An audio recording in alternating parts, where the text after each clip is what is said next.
Here's an example of what you can do with Audacity. I have the drum track for my song here, and towards the end the drums are louder than the rest of the track.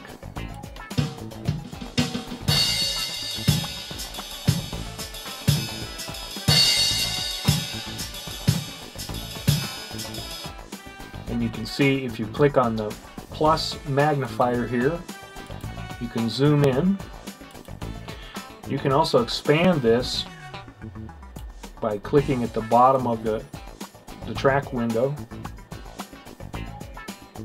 Then using the I-beam tool, which is your selection tool, I'm gonna go down here to where you can see the drums get louder. And I'm just going to click and drag to select that all the way to the end of the track. Now when you click on the plus sign again, it'll just zoom in on the area you have selected. And you can see I didn't quite get it here. You can tell where the loud part begins. So if you hold your mouse right next to that gray line, be careful, and just nudge it right over. And now hit the space bar on your keyboard.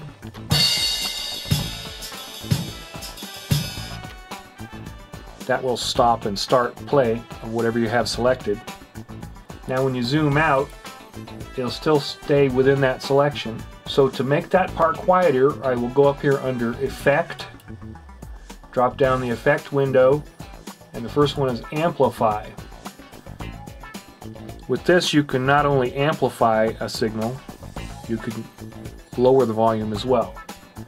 So I'm going to lower it about 1 dB. You can also preview that by clicking the preview button, and it'll play a small part of the selection. Then say OK, and you can see that it shrunk it down there. Hit Control Z to undo that, and Control Y to redo it. And now I've got a comparison, at least visually, of the high points on the wave.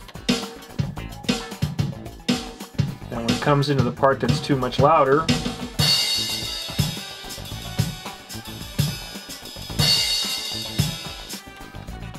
I still think it's too loud. No problem, I'll just select it again, zoom in to my selection so I know I'm tight on that, and then go under Effect and Repeat Amplify. You can also use Control R and repeat any effect that you have used. I'm making just that part of the sound quieter. I want it to match up with the volume of this stuff here. Now play it in comparison. Much better.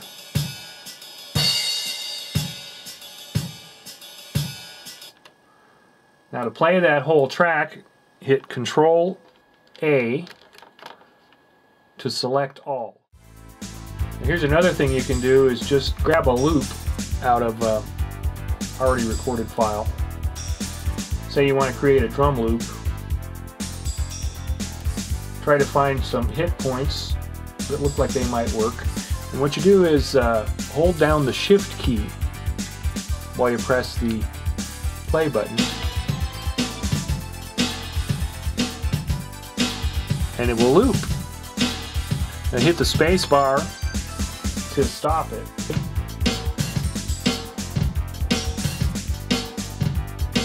Now it's looping, but it doesn't sound smooth. So what I'm going to do is zoom in here,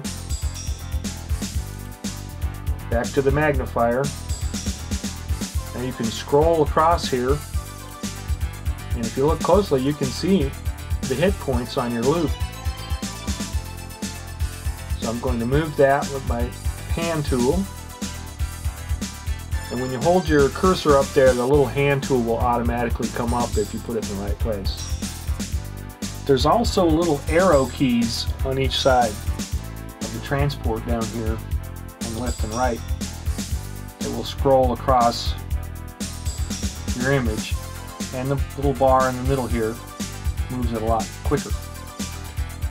Now when I mouse up to the line on the left, the hand tool will come up and I will move that selection over. Now we'll hold down the shift key and press play.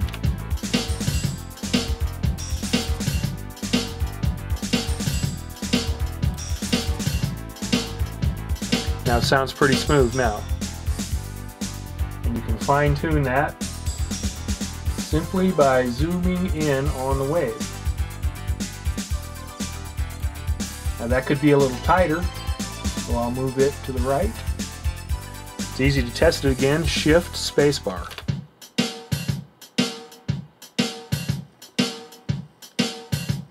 Perfect. Now what you're going to do is copy that.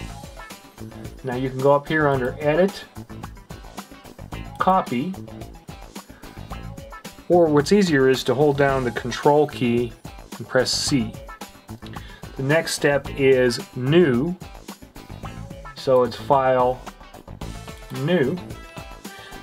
The easiest way to do that is Control N. The next step is Edit, Paste. And now you've pasted that loop in. So keep in mind that sequence is Control C, Control N, Control V, and you got yourself a loop. Hold down the Shift key and play.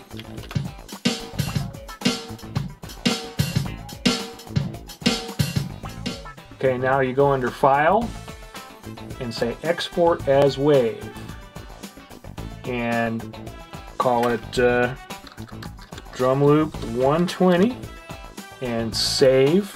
When you export the WAV file, be sure and send it to your working folder so you know where it is later. Some other things you can do with Audacity. Here's my bass track. My bass track has a click in it. It has a pop that was created electronically, but it's easy to find because it shows up as a spike in the WAV file. And there it is. And you can zoom in on it by hitting the plus magnifier up here, and you can see there's our nasty click. It doesn't seem so bad now. So what we do is we go up here and grab the draw tool. It looks like a little pencil up there, and we're just going to click right here next to the other wave lines, and you can see it took that pop right out of there. You could actually move it around with this tool if you want to. You can drag that point. These are the sample points.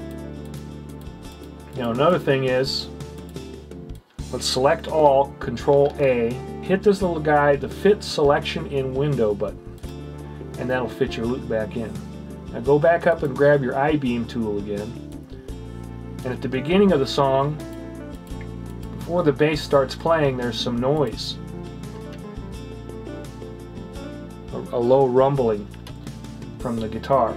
All I have to do is select that. We don't want to delete it, but you go here and it says Generate in the top menu, and the first thing there is Silence.